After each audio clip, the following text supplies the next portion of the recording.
పూరా లోకల్. నమస్తే, welcome to పూరా లోకల్. ప్రస్తుతం మనం తాజ్ కృష్ణలో ఉన్నాము. తాజ్ కృష్ణలో తీన్మార్ మల్లన్న కొత్త పార్టీ ప్రకటించాడు. పార్టీ పేరు తెలంగాణ రాజ్యాధికార పార్టీ టీఆర్పీ.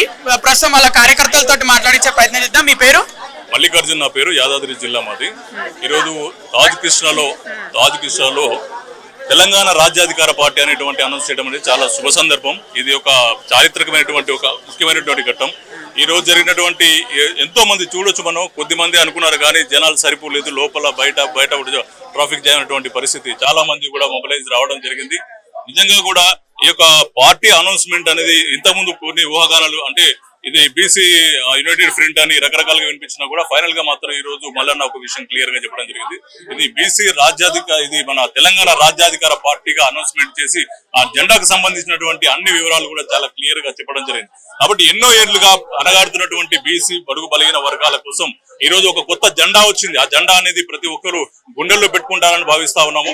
కాబట్టి ప్రతి గ్రామాన, ప్రతి గడపన, ప్రతి ఊళ్ళో కూడా ఈ జెండా ఎగురుతుందని చెప్పేసి అందరూ కూడా విశ్వసిస్తా ఉన్నారు. ఇప్పటికే కదలికలు కనిపిస్తా ఉన్నాయి. బీసీ సమాజంలో ఒక మూవ్మెంట్ వచ్చింది. ప్రతి ఒక్కరు కూడా భవిష్యత్తులో బీసీ రాజ్యం అనేది ఏర్పడాలనేటువంటి ఆకాంక్షతోటి ఉన్నారు.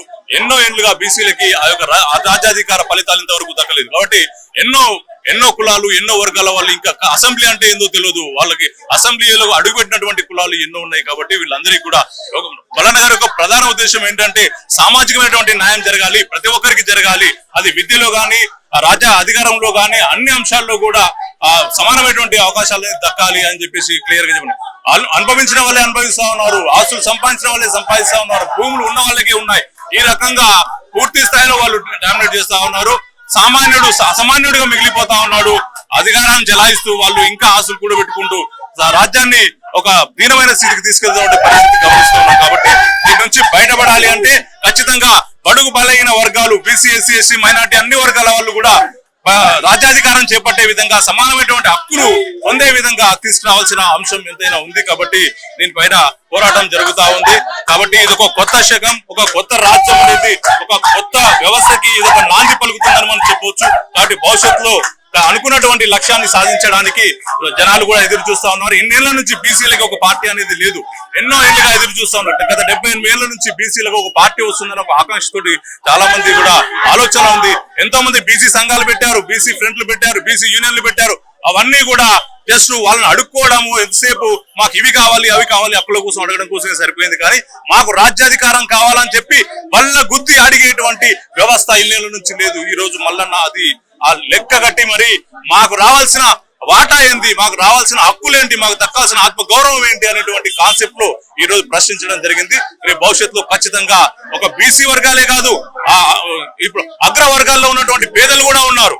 వాళ్ళు కూడా అగ్రవర్ణానికి పేరుకి అగ్రవర్ణం, కానీ దాంట్లో ఉన్నటువంటి కొంతమంది ఆ ఫలితాలు కూడా అనుభవించట్లేదు. అనుభవించిన వాళ్ళే అనుభవిస్తా ఉన్నారు అధికారాన్ని. కాబట్టి అలాంటి వ్యక్తులకు కూడా అధికారం అనేది దక్కాలి. వాళ్ళు కూడా ఈ సమాజంలో భాగమే. కాబట్టి వాళ్ళకు కూడా సమానమైన హక్కులు దక్కాలనేటువంటి ఒక ప్రధాన ఉద్దేశం. కాబట్టి ఇది ఎవరినోకి ఇది చేయడానికో, లేదంటే ఎవరిని ఇబ్బంది పెట్టడానికి చేసేటువంటి వ్యవస్థ కాదు.